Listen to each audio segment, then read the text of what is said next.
Cast is now starting. All attendees are in listen-only mode. Greetings from SolarPower Europe. This is Michael Schmela. I'm the Exec Advisor and the lead author of the Global Market Outlook for SolarPower 2018 to 2022. So for the next hour, I would like to summarize what we've published. We will have first a presentation, and then we will have a Q&A that will be managed by my colleague Raffaello Rossi. And if you have any questions, please use the control panel and type it in. We will collect it, put it in the right order, group it, and then we will discuss these questions. Exciting times in solar, as usual. So when I started at SolarPower Europe in 2015, we had the Global Market Outlook externally produced. It had around 30 pages. The version we just published has 80 pages. Okay, the market has grown a bit too. In 2014, it was only 40 gigawatt. Now we're around 100 gigawatt. Nevertheless, this all would have not been possible without many supporters. And first of all, I would really like to say thank you to the continued strong support of Solar Europe, where we traditionally launched the report. I would like to thank also the Global Solar Council for their contributions, and particularly the national association members, as well as the associations from outside Europe. Without them, actually, and their help, this document would have been not feasible. And finally, I would really like to also say thank you to SolarPower Europe's sponsor members, which you can see on this slide. Without really their strong financial commitment, it would have been not possible to build up an internal market intelligence unit. And we're really proud that end of last year, at the European Association Awards, we were awarded the winner in the category Best Provision of Industry Information and Intelligence among all lobby associations in Brussels. 2017 was another historic year for the solar sector. So we had more solar capacity installed globally than ever before. Solar saw more new capacity deployed than traditional energy generation sources combined. And we also added more solar, actually twice the capacity than our friends from wind. And so I think it's really okay to be bold as the solar industry that we all represent, and simply to go out and say, hey, look, solar is really on the winning streak now, and we're becoming the dominant energy source of the 21st century. So join us. We usually start the global market outlook with costs, and that's obviously also the main reason why we are where we are. This slide is taken from Lazar Capital. They publish usually at the end of the year, always an overview on cost comparisons, levelized cost of electricity based for different technologies. I've taken one of their slides where you simply see solar versus different fossil fuels and nuclear, and solar outcompetes basically all of them, even new CGT. And you have to simply also here take into consideration that this is based on American natural gas. So if you would compare it in Europe, it would look even different. And you can see also the yellow versus the orange bars, that here you see the different capital requirements. So obviously, the lower the interest rates are, the easier it is for solar to be installed. So let's continue. Very interesting things on the cost sides were happening over the last few years. We all have been seeing, and we were all surprised about how quickly the costs decreased for solar. They weren't really from one record to the other.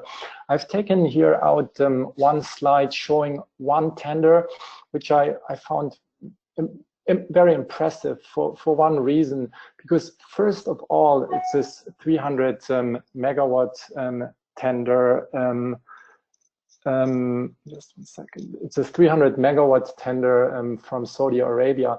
You could see that the 8 technical bids that were shortlisted, that 7 of them were actually in the $2 US range. So what maybe in 2016 or 2017, when we saw these 2 cent bids or awarded bids, and everyone said, "Oh, that cannot work out. It's really not profitable." But here we clearly see that with so many companies being in this 2 cents a kilowatt hour range, that's basically the new normal. And I also took this one out and not the ones from the US or from other countries in the Americas, because they were probably even cheaper partly, but they were supported by ITCs or other incentives or some renewable portfolio standards that had to be met. Here, it's very clearly subsidy free. This is a pure tender. And okay, you have a stable framework environment, but that was what was on offer. So I think that's a takeaway here is 2 cents is a new normal. The blue bar you've seen is the winner. Interestingly, the lowest bid was not selected. So the rumor goes that actually because of choosing a new technology, bifacial solar modules, and some financing scheme, it was disqualified in the end. But whatever the reason was in the end, and let's assume it is correct that they offered bifacial. Here it clearly says, with bifacial being a technology so close, and many companies have started to either test it or partly even to install it. We are just at the brink of meeting the 1 cent range for solar power generation.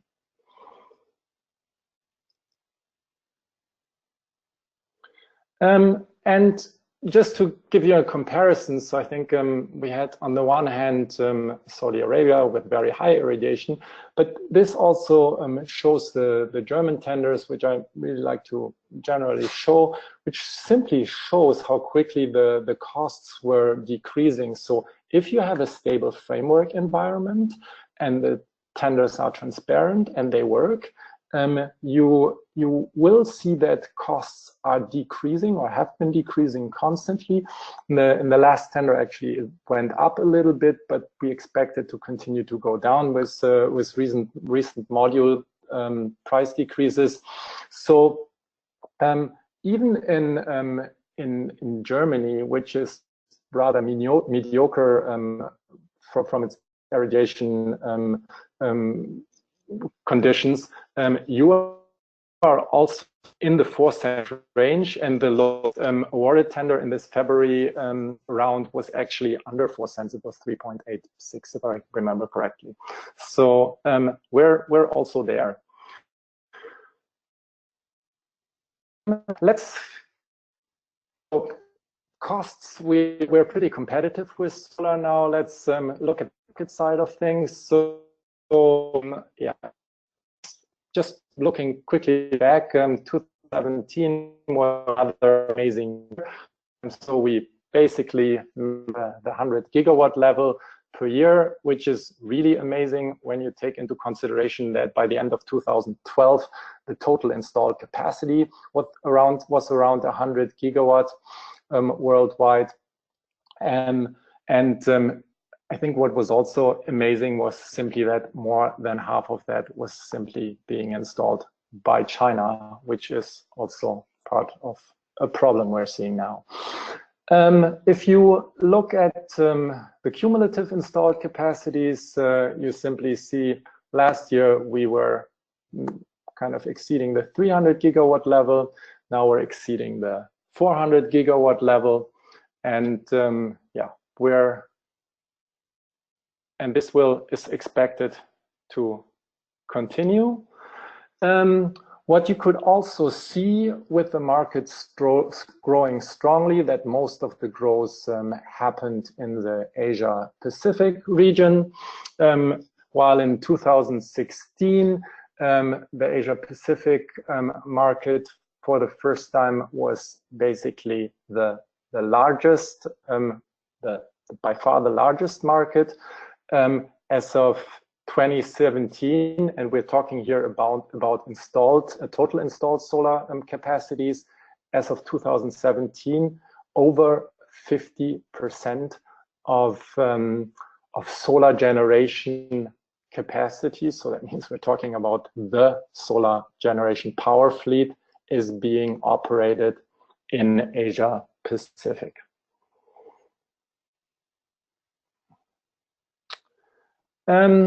Here we look at the top markets, also total installed capacity.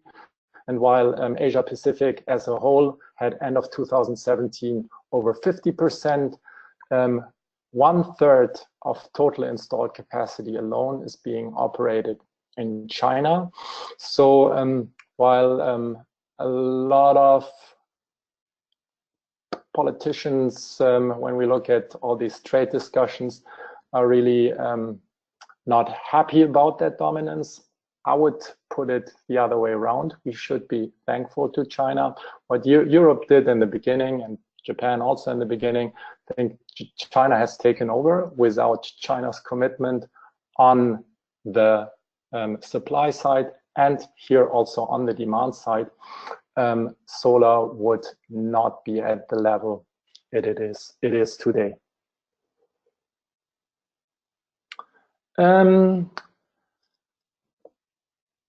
The good thing is, although China has been so dominant in 2017 was over 53, or was around 53% of total installed capacity, is that we are seeing that the markets are also diversifying. And of course, that will happen now even more now that China is restructuring its solar program. So while we had in 2016 7 gigawatt size markets, in 2017 it was already 9, and this year we expect 14 markets worldwide to be larger than 1 gigawatt. And as you can see, China is expected to decrease in percentage. Oops.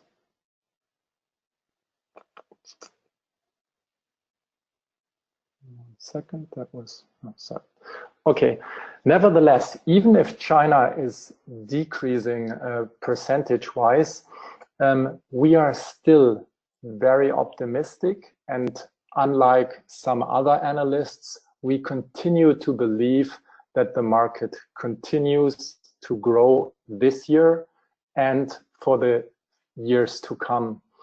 On this slide, you can see the assumptions we did for the Global Market Outlook 2017 in orange, where we were also optimistic regarding growth, but in comparison to what we see in 2018, we were much more conservative in our forecasts.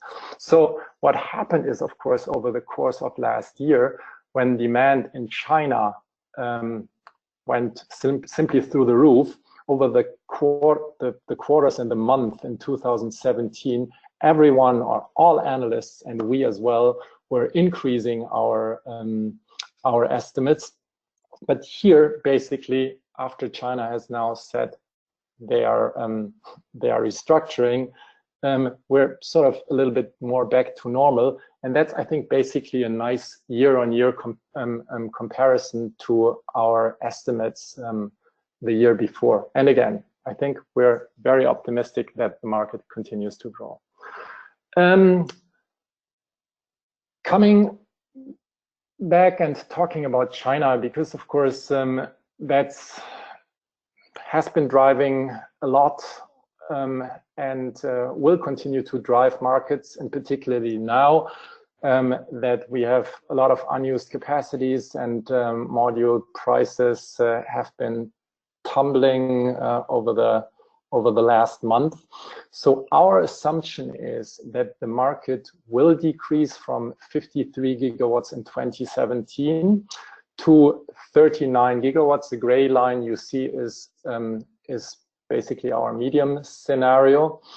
And I think most other analysts are more conservative, but we think still that first of all, a lot was already installed in the first half of the year.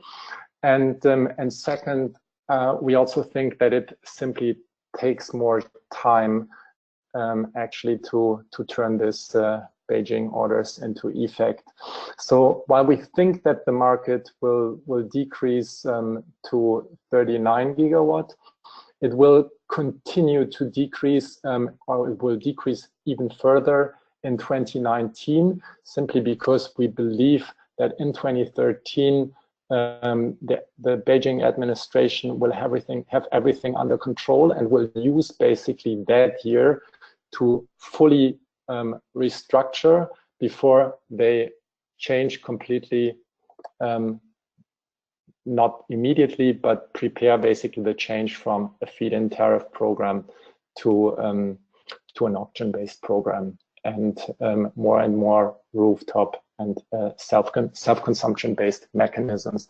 But as of 2020, I think China will have done its homework and will continue to grow. That is a little bit in contradiction with their official targets at the moment, but nevertheless, our assumption is that with the air pollution they have to, with these air pollution challenges and also recent CO2 increase, China will simply want to make use of solar again, but they don't want to do it in the past, being the country paying almost the highest feed-in tariffs worldwide, but rather profiting from the low-cost offering of solar power.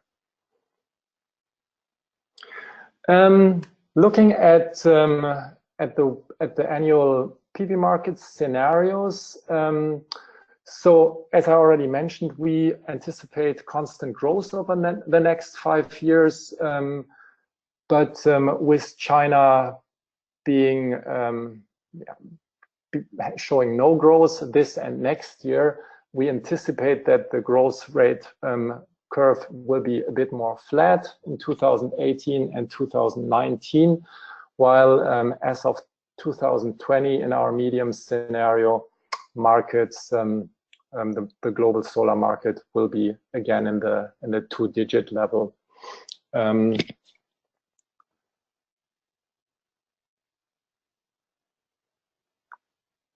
At the total global installed capacities, you will see also continued growth here. And the interesting takeaway here is that in our medium scenario, we anticipate total global installed capacity to reach 1 terawatt in 2022. But if things play out more positively, we already could see in our high scenario that the 1 gigawatt level will be reached in 2021.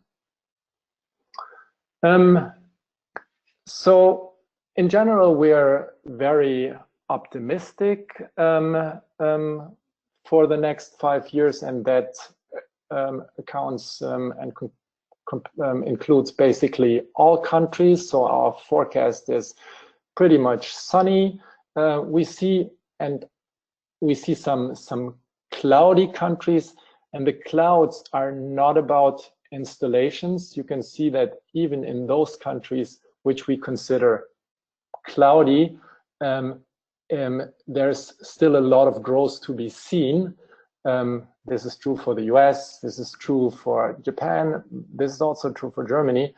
But this symbol simply indicates the political support commitment of the current governments. And that's, you could probably also put it in the US, at least if you looked only on DC as rainy, but with several states being very supportive of solar, it is sort of averaged, and we rather consider it cloudy.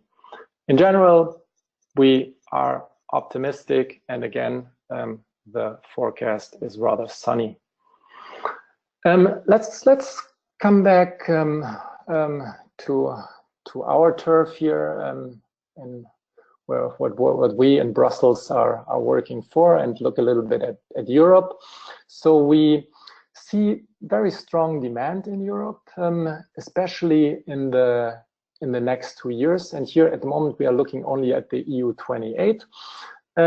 The reason for this strong growth that we're seeing is that by 2020, national binding targets need to be met.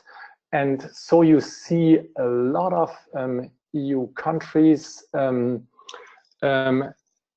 trying to profit now from low-cost solar. And that's why we're seeing growth in several countries that have embraced solar so far, but also we're seeing renewed interest in solar. Again, also always this 2020 binding targets in mind. We saw the recent tenders in Spain where solar was very successful.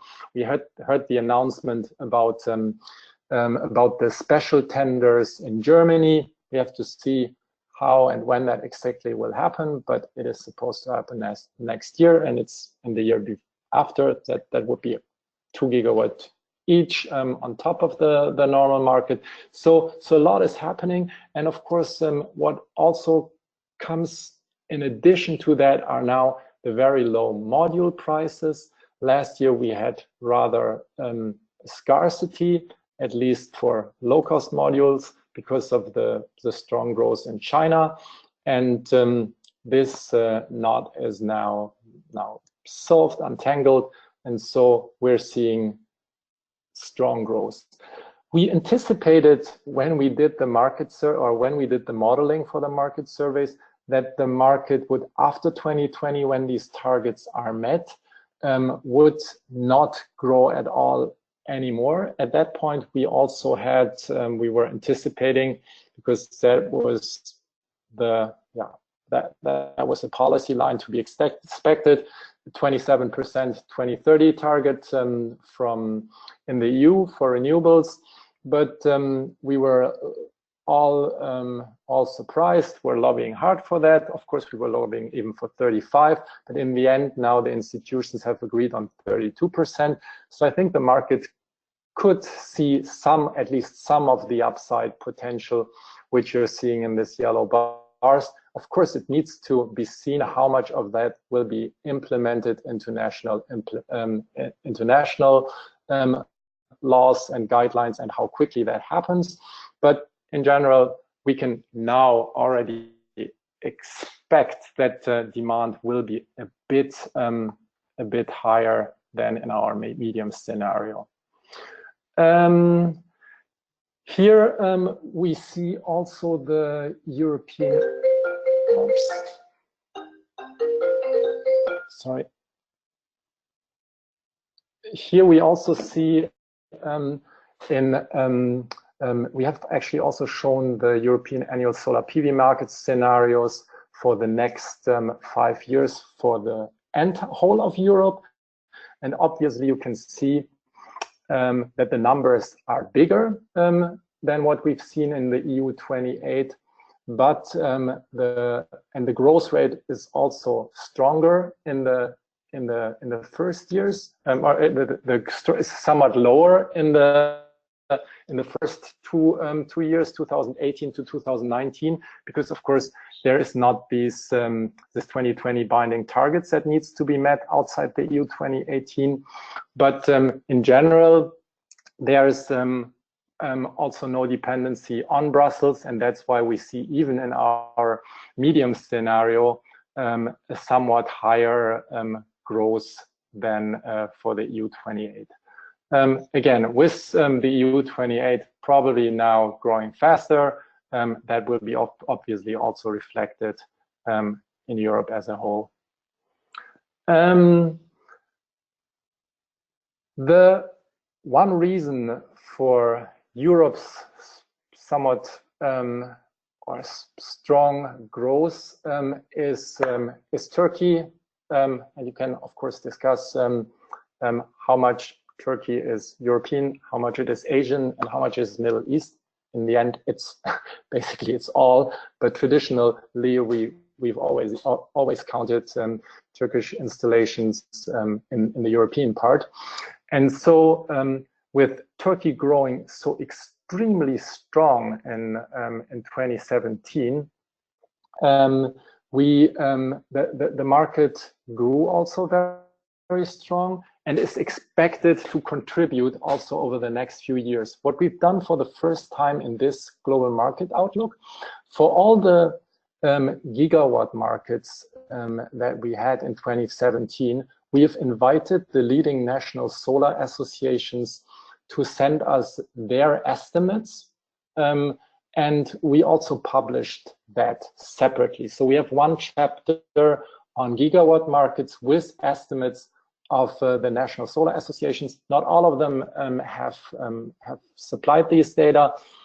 so for some of them we used ours, but also important to point out here that these data are not necessarily what we have modeled, but they are an important indicator, and actually we wanted to share with our readers simply also what the associations that are located in these countries anticipate for their markets. And Günder, a member of ours who provided this this forecast, is in general very optimistic about Turkey. We were also pretty optimistic. You can see that in our modeling. We have to see now, of course, what will really happen in Turkey. The recent currency turmoils are, at least as we are hearing now, already impacting the solar market growth forecasts this year in Turkey, and we have to simply see how the government will intervene, because most of the growth that took place in Turkey in the last 3 years, or a lot of the growth at least, was financed domestically.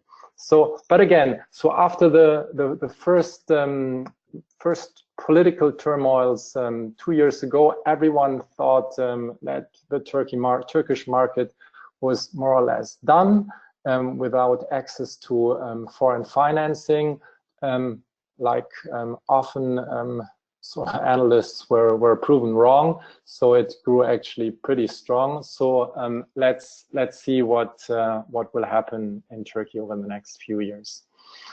In this slide, you see basically what was installed in 2017, around 9 gigawatt, and for 2022, you see strong growth, that the market will more than the European market, including Turkey, will more than double to over 20 gigawatt. And what we also see here is that, and here we see some continuation to our global market outlook 2017. Already there, we anticipated that at that time in 2021, the 3 biggest markets would be Germany, France, and Turkey. So in our current forecast, we maintain that estimate. And we see here that the UK for a long time, the biggest market in Europe, is losing in importance.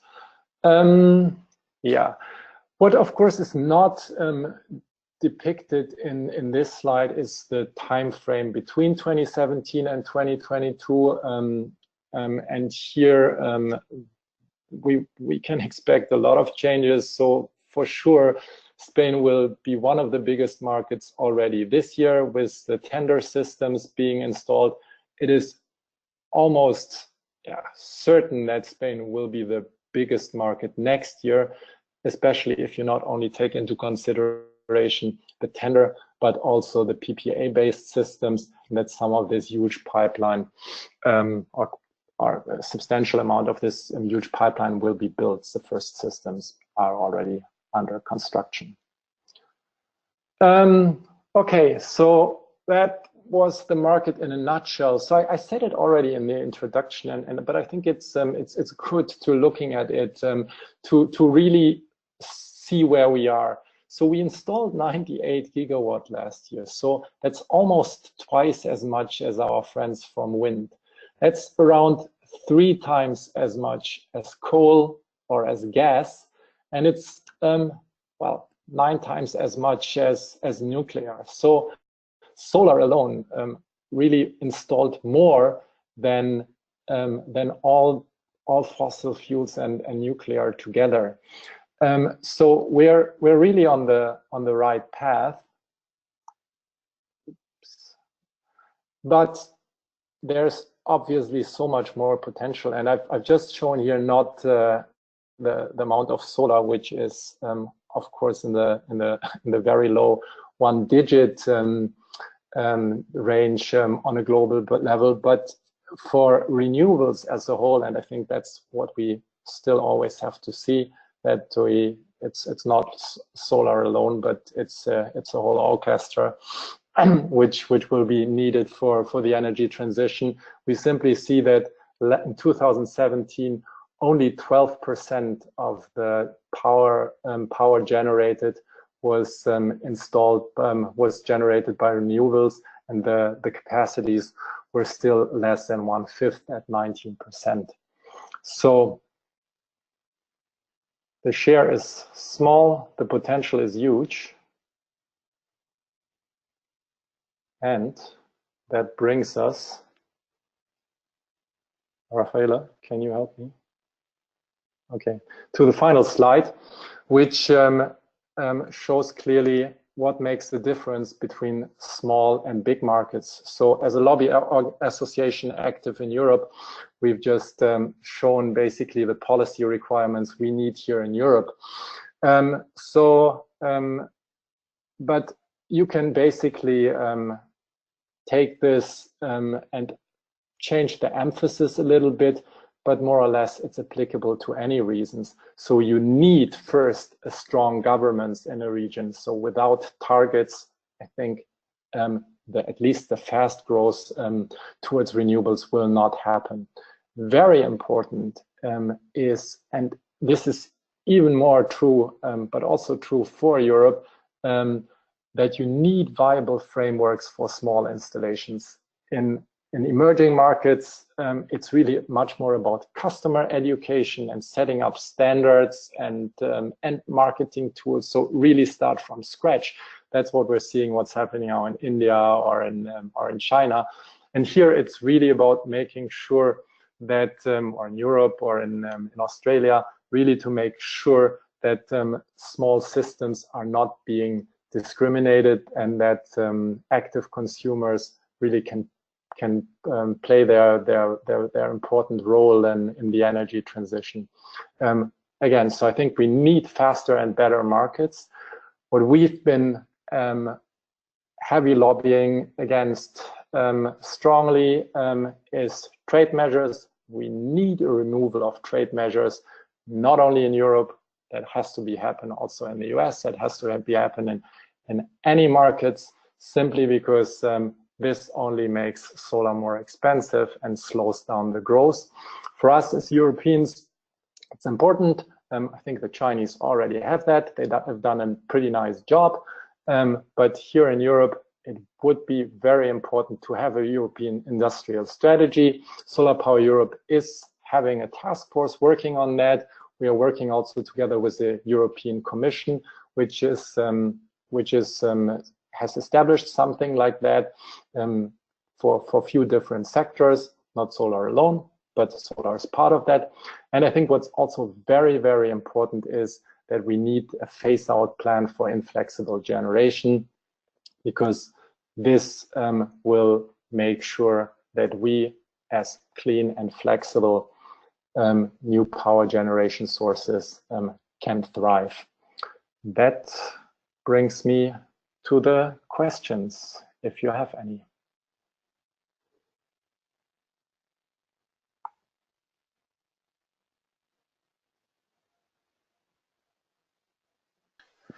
Thank you, Michael. I think it has been a very insightful presentation, and I can already see that we have a number of questions coming from the audience. Well, it seems that, as you discussed in the beginning, the growth of solar in Europe and worldwide is really attracting a lot of interest. Let's start with the questions. We have one question about LCOE. On slide number 3, offshore and onshore wind is missing in the LCOE analysis. Where would that be?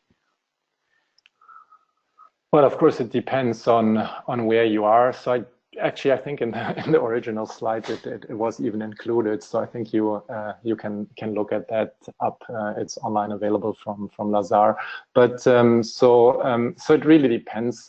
As you've seen in Europe, for example, onshore, we had recently in Germany a tender, and solar won basically all capacity. Offshore is obviously more expensive than onshore. So it really depends on the region. But I think the answer is would be the following. It's not so much about cost here. Many of these systems will be installed using tenders, and a lot of governments really like to implement technology-neutral tenders.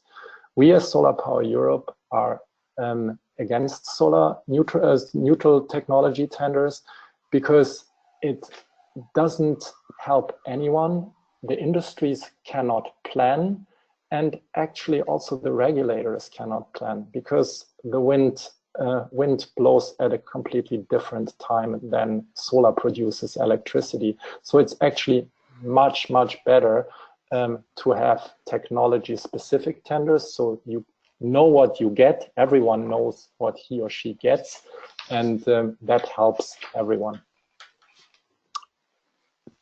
Thank you.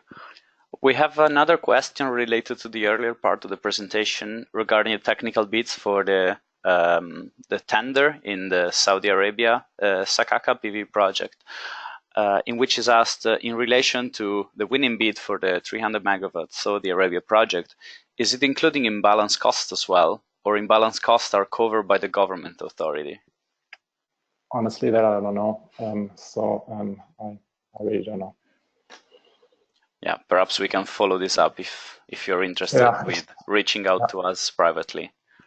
Yeah.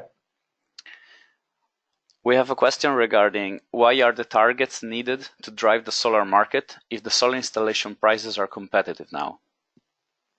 Well, if you argued that way, we would have already much more solar in many regions in Germany, or especially if you look at small installations, you would solar is much cheaper actually than the retail electricity price.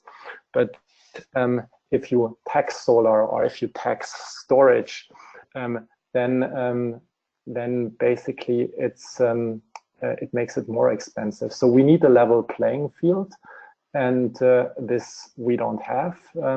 So external costs are still not completely included. Fossil fuels are still stronger subsidized than renewables. And just look at the Hinkley C plant in the UK, which from an economic point makes really little sense, but for whatever reasons the government is pursuing that and cross-subsidizing that. So that means as long as we don't have a level playing field, we need strong targets to implement solar quickly. Otherwise, it will take much longer. It will happen for sure, but we have a climate change issue to solve, and several countries have also air pollution problems, and that's why you want to go fast. Ambitious targets are important. Thank you. We have a question regarding Turkey. Since in the GMO we have written that Turkey installed 2.6 gigawatts in 2017, it is asked whether it is the case, because other sources say that the added capacity in 2017 was around 1.8 gigawatts. And I know there's been debated, so if you can elaborate on that. Okay, I think it's a big question. You can probably take the one or the other. In the end, actually, the regulator came out with that number. So that's the official number, which we finally accepted. But there were also voices which said actually that only part of that was grid connected. It was installed, some was even under development, but mostly installed and not grid connected. In the end, we went with the official numbers. I think that, yeah, it doesn't matter in the end, actually, if you count it to last year or this year, but that's how we did it. Okay. Another question is whether there are any risk of imposing new taxes for industrial solar or consumer solar in Europe in the foreseeable future.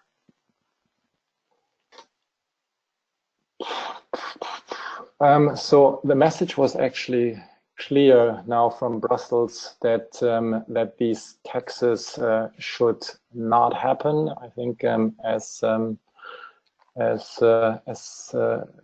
yeah. So for smaller systems, I don't think that we will see additional taxes. It's rather that that we will probably see with the clear message from Brussels now that those taxes that we have will be rather abolished. And we're also we've seen new governments which have already shown to be very renewables or pro-renewables in Brussels, and I'm talking about Italy and Spain.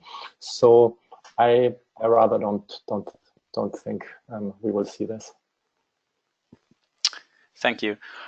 There is a question regarding the tenders, the auctions, and it's perhaps entering a bit technicalities, but what is that makes auctions for solar power successful, and what makes them unsuccessful?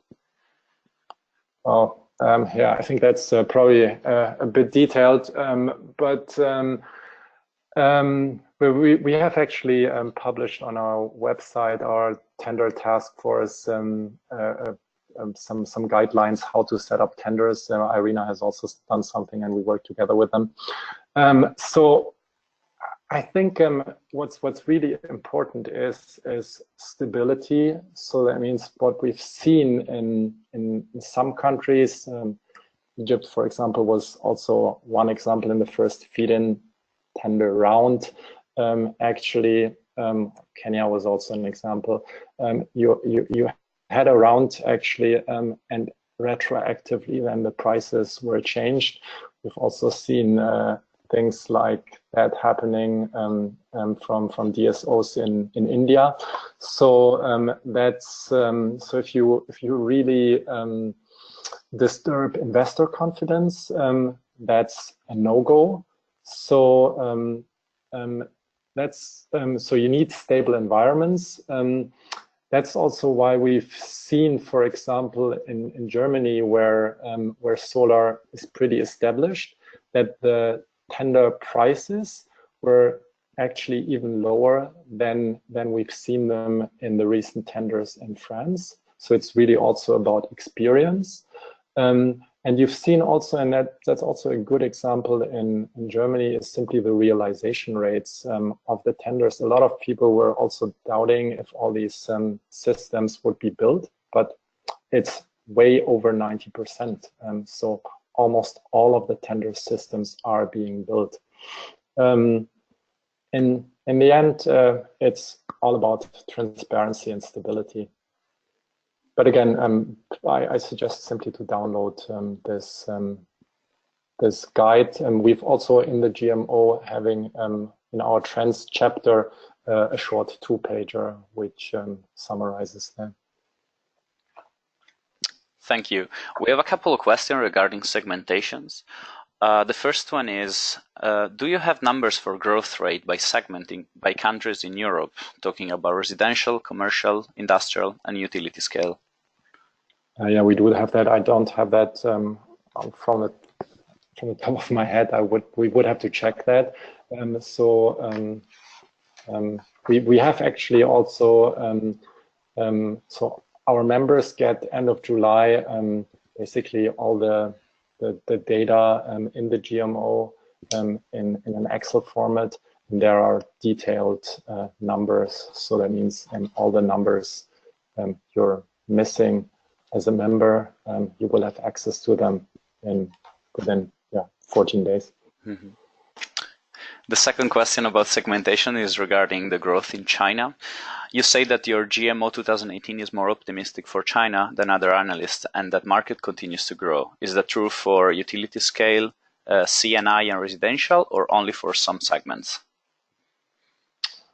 Well, I think it's true for the absolute numbers. So I don't know honestly how what's the assumption of all analysts were for the different segments. In general, we're more optimistic. That's all I can say. We have a technological question now. Can you comment on PV technologies in the coming years in terms of silicon-based, monomulti, thin film, etc.? And I think, if I may, integrate with bifacial technology, since you mentioned it earlier. Do you see its uptake taking over soon, late? Yeah, let's see. So I think what we've seen recently in terms of technology was a strong trend towards mono. That's probably in this environment continuing. Let's see, but that was the trend. That's why to go mono. We see also good reason to go mono, and that's the new high efficiency technologies, like PERC is becoming now the new standard, but all these other high efficiency technologies, they are all by nature bifacial. And depending on where you install bifacial modules, you can produce up to 30% higher yields. So everyone is pretty eager on implementing bifacial technology. There's still no official IEC measurement standards. So I think there's some homework that needs to be done regarding bifacial from standards. So also to system design, bankability. But I think the technology or the benefits of this technology are so enticing that it will go much quicker than most people think. Okay, that's great.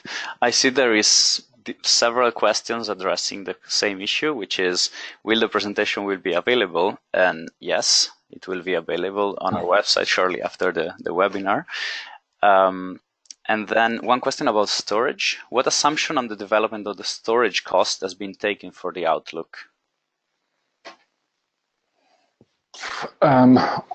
We haven't looked in detail on storage. I think this market outlook was really really mostly focusing on solar without storage.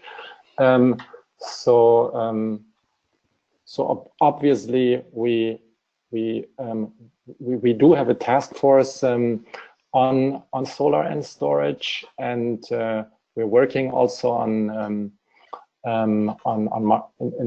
the current market design discussions in Europe on supporting the regulation that they really support the deployment of storage.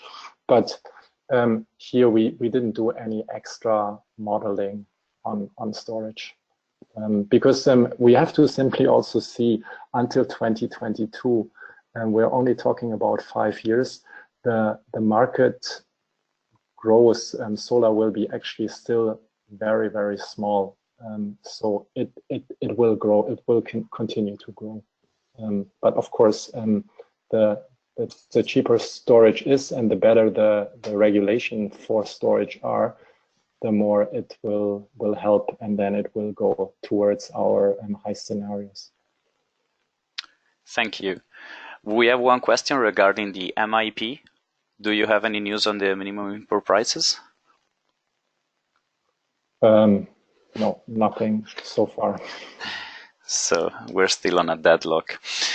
But yeah, but whoever has any questions can get in touch with us bilaterally. Yeah, we are almost running out of time, but we still have a few questions. Let's try to wrap it up. For the capacity outlook, what is the overall split between utility scale and direct consumption in different markets? Yeah, again, so from the top of my head, it's a bit difficult to mention that here, but we have that in our Excel sheets and can provide these numbers. Yeah. Mm-hmm. Okay, one more question. What are the consequences one can have if using cables that don't follow the EU regulation EN 5618 in PV installation? That's a very technical question. Yeah, yeah. We also take that bilaterally. So, yes. I think so. Very technical questions. Yeah. And perhaps one more question that has been raised interest. What is the impact of the new EU renewable target that you mentioned early on the EU and global market? Do you think like Europe will be able to retake its leadership role? Well, let's see. I think it's a very important sign to have these targets, but beyond that, it really requires also now a very good market design to be able to put that also into practice. And that's what we're currently working on, market design. The trilogues are basically now being prepared and are taking place in September. So a lot will still have to be sorted out. In general, I think it's a positive sign that we've seen, and it gives investors already confidence to come back to Europe. So yes, I think it has a positive impact, but to quantify it is too early. Thank you. I think we have one last question, which is related to India. So India has been among the gigawatt scale market. Where do you see its development going? Oh, yeah. Let's simply, so in general, it's very positive. It's always good to have a government that understands the value and the potential of solar, and President Modi is clearly seeing that. So India will for sure be one of the top 2 markets in the long run. Probably following China. If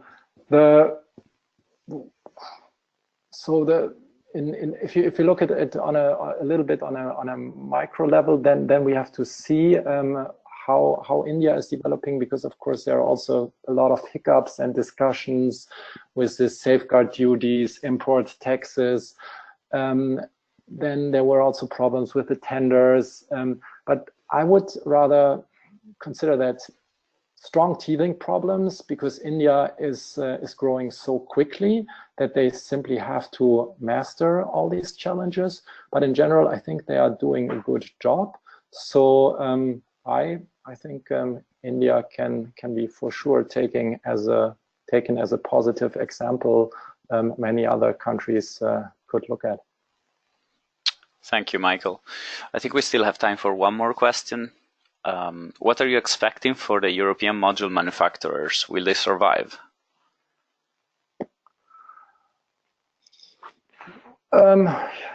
Yeah, interesting question. It depends. So it's really difficult to answer because you can make a lot of things right or wrong as an entrepreneur. It depends in the end on the market. If the market is large and you have a lot of domestic demand, then it's obviously easier for a producer. In the past, one reason why the European market or why it was so difficult for European manufacturers was also simply because the market was so small. But in general, I think it is possible for everything, for cell manufacturers, for wafer manufacturers, for module manufacturers, to establish themselves in Germany or in Europe. We're seeing that also. Enel has recently installed in a next, or is investing in a next generation heterojunction technology cell module factory. We're seeing some investments taking place in Europe. You're seeing that also, in particular now, happening in India, where the market is growing much stronger. So that means companies are going there, and that's also happening. There are also announcements in the US, although of course we have to see what happens there with these trade barriers.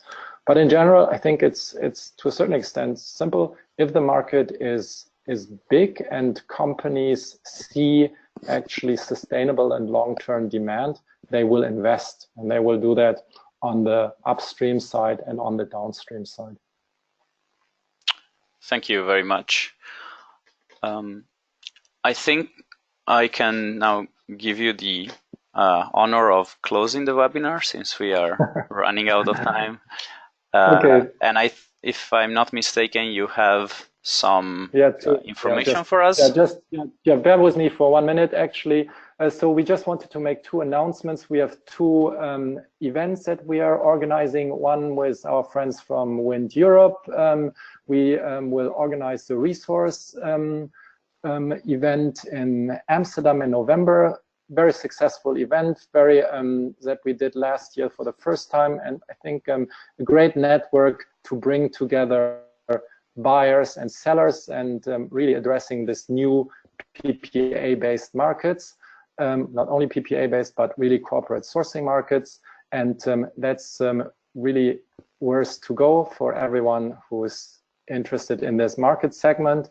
And finally, we have also in December our second digital solar and storage market, where we address all the challenges and opportunities that will shape the new energy world, looking into all the new digital business models that are being developed these days.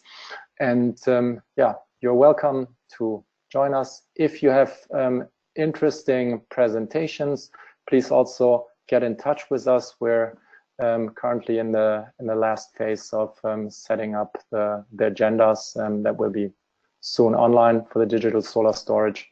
So please get in touch with us. That's it from my side. Thanks for joining this webinar, and looking forward to have you at another webinar soon. Thanks so much.